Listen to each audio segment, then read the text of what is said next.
We'll take our first question from Gabriel Gonzalez with Cage Side Press. Your line is open. Hey Marvin, can you hear me? Yeah. Awesome, man. So, Marvin, can you just walk us through all of these changes? I mean, when did they reach out to you to say, hey, can you step up and fight Jack Hermansson? It was Friday night. I was doing a conditioning session with my coach, Chase Chicos, and I saw a few missed calls from my manager, and a message called me ASAP, and I know something's going on, and it's something important whenever like something like that happens, and I called him back, and he said, "There's a great opportunity for you to take, and Kevin Holland is out. You can jump in and fight number four Jack Hermansson next week." And I was like, I gave it a quick thought to make him wait, and then I'm like, fuck it, let's do it. I think it's I was super happy to accept it. I was like, first of all, they're bigger opportunity, like higher ranked guy, and then second of all, I was like, man, it'll take a week away from like because I would have been 2 weeks out, and the fact that it took a week off of my camp was perfect to me because I was already in a very good shape, and I know that week would have been just like a week of like keeping myself that way, but with the risk of catching things and like making a lot of adjustment to train. So I think it would have been like not easy to do, and I was really happy for them to take a week off, and so I said absolutely yes. I was wondering because then we find out that Kevin Holland is now going to fight Jacare next week. I mean, it's a little different. I'm wondering, did they ever talk to you about maybe just trying to move you and Jacare to this Saturday instead of this whole switch up of opponents? No. Not at all. All right, no worries. My question, obviously, Jack is known for his submission game. So is Jacare. How are they different though, specifically? Oh, I got more submission than Jack, to be honest. But that being said, they're different because I think that Jack Hermansson maybe goes. I don't know. They plus their submission game is very different. Like I feel like Jacare was more of a Kimura and guillotine guy. Jack also have some kind of guillotine, but I think I don't know, man. Like what it is, I think Jack Hermansson brings a little bit more energy to the fight. Like like it's more high energy the way he fights. Meanwhile, Jacare was a little bit more aware of his energy management throughout the fight. And to be honest, on a sense, I would have been more worried about Jacare's round eventually than Jack Manson. But overall, like I train on a daily basis with war level jiu-jitsu competitor, and Jack Hermansson doesn't even know what top level jiu-jitsu competitor are. To be honest, I think on a daily basis he might have trained, but like no, definitely not on a daily basis. So I feel like to be honest, everything that Jack Hermansson does, I do it better, and I'm not gonna underestimate him because he's definitely a solid guy. He's number four for a reason, but I don't fear him anywhere. Thank you, Marvin. Good luck. Thank you. We'll go next to Damon Martin with MMAfighting.com. Your line is open. Hey Marvin, so we talked like a week ago about the Jacare fight, and then obviously everything kind of changes in a matter of days. How crazy has this been you were kind of frustrated not getting ranked opponents and guys wanted to fight you, and now you go from Jacare, who's a legit legend, to the number four guy in the division in like a span of a few days. Yeah, man. Like they say it's better to be ready for an opportunity that doesn't come than not be ready for an opportunity that eventually comes. And I was ready, and they gave me a call, and I gave him an answer, and that's what it is, man. Like I'm ready, and when I'm ready, I don't care who's in there, and obviously, the higher the rank, the better, and I feel like I'm the best in the world. I definitely belong to between the highest ranked guys, and this was just a great opportunity. I don't like I think Kevin Holland should have never been there, but he was, and that's it. I mean, but something went wrong, and I was ready to step in. You know, I was ready. I was ready either way. I was happy either way. I was happy to fight Jacare too. But this is just a step up on everything, and let's go, man. Wait. I know we spoke about kind of the frustration of the higher ranked guys not wanting to fight you or just, whatever the case may be. And I know you were kind of getting angry about it at one point as well after the Roberson fight. But how much respect do you have for a guy like Jack Hermansson to accept a fight with you on short notice? He is a ranked opponent, and to have that willingness, like, does that make you respect him that much more that he was willing to take this fight? I respect him, but it's like saying, yeah, I respect somebody to do their job. You know, it's like they're supposed to. I just like they're just doing their job, and being in that situation, it's. I would have definitely done the same without even thinking 1 second because with all the camp being done and with all the training, that's what I'm saying. Like so many guys, like they're willing to step away a week out. I don't know if they train hard. Like whoever goes through a hard camp, 2-3 months of a hard camp, a week out, I'd fight Ngannou, man. Like I swear, like I'll put my ass there. Like whatever happens, happens. But man, all that, all those, all those crazy training session, all those situations when things could go wrong and they actually go right, like and you make it all the way to the fight, it's man, like you have to keep going, and then they push you in front, like you have to accept. Like so, I definitely respect it, but at the same time, he's just doing his job, to be honest. You mentioned it with Jacare, coming out of the Roberson fight, there was a lot of bad blood there, and with Jacare, you had nothing but respect. It was just a fight, a chance for you to up yourself in this division. Would you say it's kind of the same thing with Jack? I don't think he's had a bad word to say about you. This is just competition, but would you say it's a similar thing here, where it's just a fight for you? This is a chance for you to get in that top 5 rankings. Yeah, but like it's no. I feel like with Jack, like I mean, I got nothing against him, but it's I don't know how can I explain it, but it's like we came up together on a sense. Like we fought in the same show a couple times outside the UFC.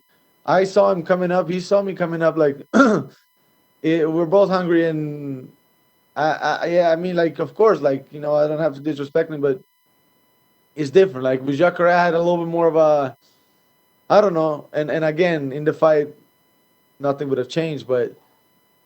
Like I'll go face to face and talk to him a little bit. Let's see what he's about. I know odds don't make fights. At the end of the day, you got to go in there and fight. But when this fight was announced right away, you were announced as the favorite. I'm sure you've heard this. People saying, a lot of people picking you to win the fight. Considering, what you've had to do to finally get these ranked opponents and things like this. Like, does it speak to the respect that people show for you and your talent? That on short notice, number 4 ranked guy in the division, and you're the favorite to win this fight. I mean, I think he's there to see, but I feel like the general public don't know because they love watching numbers. They love like hypes and stuff and this and that. But like, I think he's there to see, But at the end of the day, like you said, they'll make fights. So I'll have to prove it. I'll have to go out there and like raise to the occasion and just do my job at 100%. But yeah, man, I think, like I said, I didn't say just because. Like, I really believe everything he does, I do better. So I feel these guys don't want to lose money, and they know it too, Thanks, Marvin. We'll go next to Augusto Niez-Gay with Somos MMA. Your line is open. Hey, Marvin, what's up? What's up, man? Marvin, both Jack and you have something in common because both of you have talked about how hard it was to get opponents during this 2020. So, although you will be facing each other, why do you think that people like you and Jack have so many issues to get fighters who want to fight with you? I don't know about Jack. I know about myself. I think a lot of times it comes down to this let's call it like risk reward ratio on whatever fight you go into, and I think the risk was way higher than the reward. My case, people see I'm hungry. People see they're not gonna get like a guy that like one, two, like couple fights he's really ready. One fight is so ready, and one doesn't even train for it. Like I always put everything into every camp, and I always show up 100%. I'm always hungry to win, and I don't think people like that. I don't like it. I mean, the risk is too high. Yeah, I understand you. And Marvin, did you have to make too many changes on your game plan for this fight against Jack? No, not really, man. They're both orthodox. They fight a little bit different, but like the way I train, we train to make adjustments. We also train to make adjustments. Obviously, like good fighter is able to make adjustments, and even in the fight. So it's just they're both orthodox, both mainly grappler actually, and little changes here and there, but like really little. Like the moment I'm ready for anybody. Awesome. And what do you think will happen if you get the win on Saturday? Where should you appear on the middleweight rankings on Monday morning or Tuesday morning?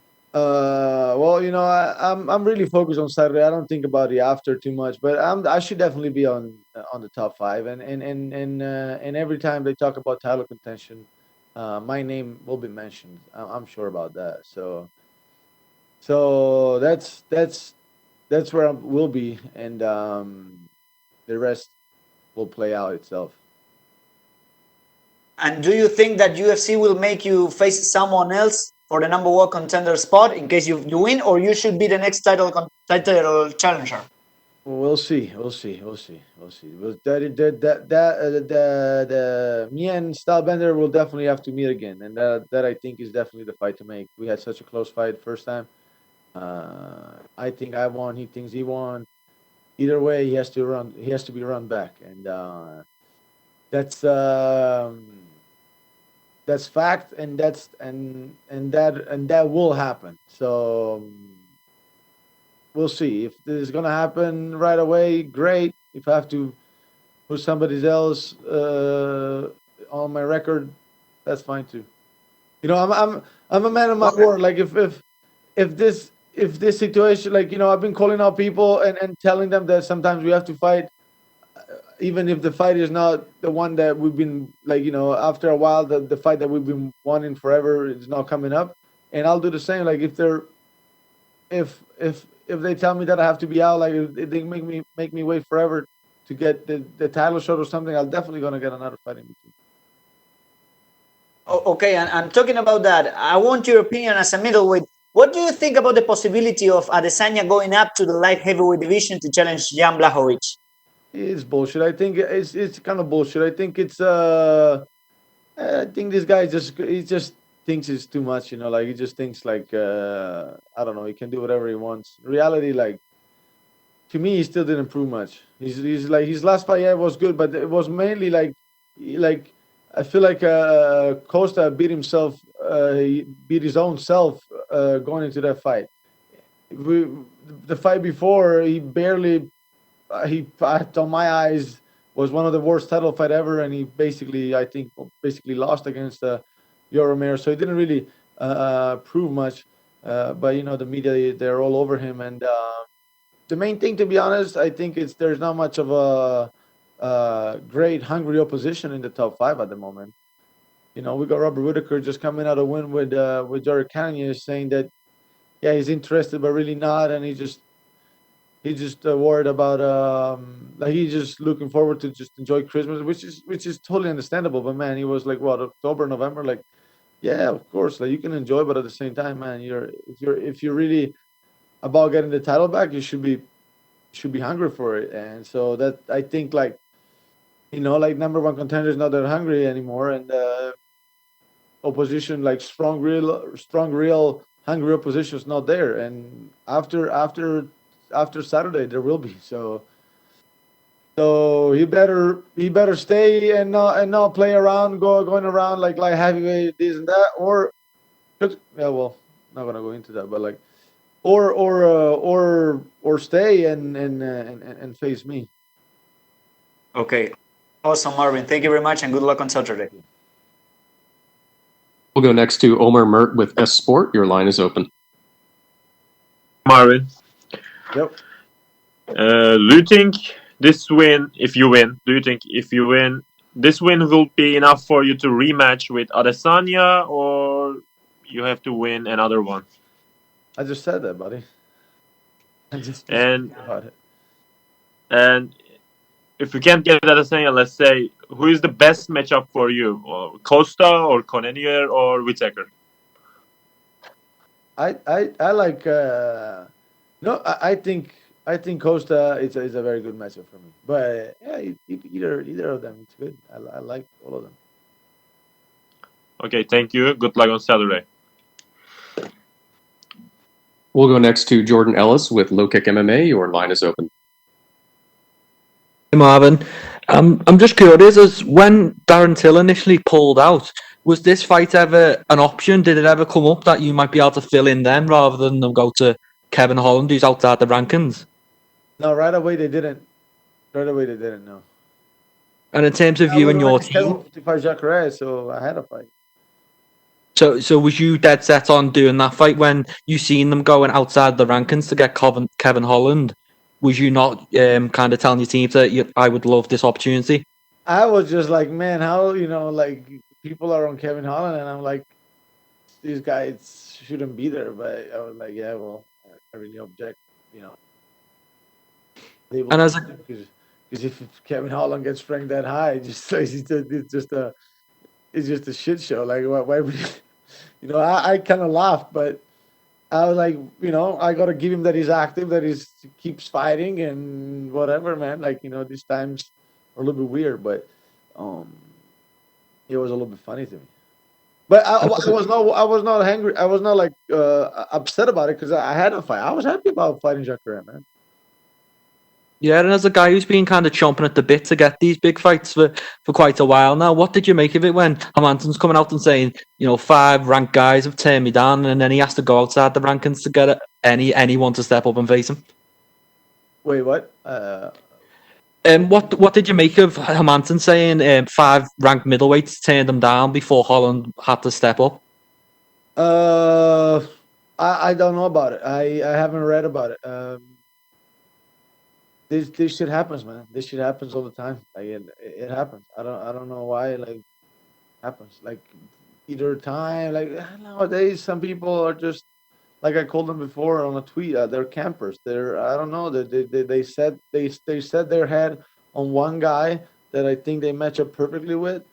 I don't know. I don't know how they think. It really amazes me how the hell they do it. But that's how it is. Like they just set themselves on one guy or 2 guys, and they want that guy until that happens, and then, man, that's why I don't know. It happens very often now. And just finally, what does it mean to be representing Italy in this, main event on Saturday? It's amazing, man. It's amazing. I'm the first guy to main event a UFC show for Italy, and I know already that Saturday I'm making history already. So it's awesome. I want to make it a memorable day, and I know the moment I step into the cage, I'll step with the support of Italy in there. And it'll be massive. Well, congratulations. Good luck. Thank you. We'll go next to Rodrigo Tenori with AG Fight. Your line is open. Hi Marvin, how are you? Good. Thank you. Marvin, on Twitter, you challenge fighters like Weidman, Anderson Silva, Jack Hermansson, and many refused to face you. Mm-hmm. Challenge against Hermansson, the fight you've been waiting for so long. It's massive. It's amazing. I love it. I'm soaking it all in. It's massive, man. It's massive. And I said it. It's all these years, 12 years of tears, sweat, blood. It all comes to opportunities like this, and you better be sure that I'm gonna show up on Saturday. So I'm ready for war, and I expect none of the less. You gave to Adesanya a very tough fight, and both have evolved a lot. And now, what your prediction if you face him again? I think I'll beat him. I think I'll overwhelm him. Like these guys goes in and they underestimate him somehow, or they get over their head to go in overconfident. Design is solid. You have to pressure him in the right way, and I learned so much. I watched that fight not too long ago, and I realized that at that time I didn't know so much compared to what he knew, especially on the stand-up, and I still did so well just by instinct. And now that I see everything that he's doing, and I've been studying him for a long time now, it's gonna be a whole different game. Now I feel like even on the stand-up, the like our knowledge in the stand-up, it's at least like how do you call it? We both know the same. We you know I know what the things that he's gonna try to do, and I don't know if he's gonna know what I'm trying to do, but I definitely can see whatever he's trying to do, and plus I have a massive advantage with the grappling, and I think it's gonna be a completely different fight. Yes. My last question for you, Marvin. Recently, you said that you want to be the first Italian champion in UFC history. When do you expect to fight for the belt, and after how many fights? Wait, what? Sorry. Recently, you said that you want to be the first Italian champion in UFC history. When do you expect to fight for the middleweight belt? After how many fights? Like I said, my focus is on Saturday now, but 2021 is the year, man. 2021 is the year. So either way, whatever happens, I'll get to the goal. I'll get to be the UFC champion in 2021. Thank you, Marvin. Good luck on Saturday, man. Thank you very much. We'll go next to Jay Anderson with Cageside Press. Your line is open. Hey, thanks very much. Marvin, welcome back. Just a couple of quick ones for you. You talked about it a little earlier. You and Jack came up on the regional scene, and you had that rivalry with Robertson. Do you fight better with a rivalry, with a little bit of a chip on your shoulder, with some fire under you? I like it, but there's fire on this one. There's a chip on my shoulder on this one, and like being the main event is that extra pressure. So there is there are like how can I say, like there is a lot going on for this fight too. So it's like like it's not that I have to. It's not that I need necessarily like like that kind of, like, I wouldn't call it beef, but like that extra animosity, but I haven't even seen him yet. I want to see him and look him in the eyes. I want to see him, but I haven't even seen him since I've been here. So, but there is definitely a lot going on. So it's not that I necessarily need like that kind of like animosity. All right, and a guy you maybe do have a little animosity about that you spoke about as well, Israel Adesanya. Is there a worry from your part that he's going to hold up the division by going to light heavyweight? I'm tired of talking about Israel Adesanya, man. I'm just talk about me fighting Jack Hermansson on Saturday. I'm gonna, that's the focus right now. All right, man. Fair enough. Well, I wish you the best of luck. Thank you. Thank you very much, Marvin. You're all set. Awesome.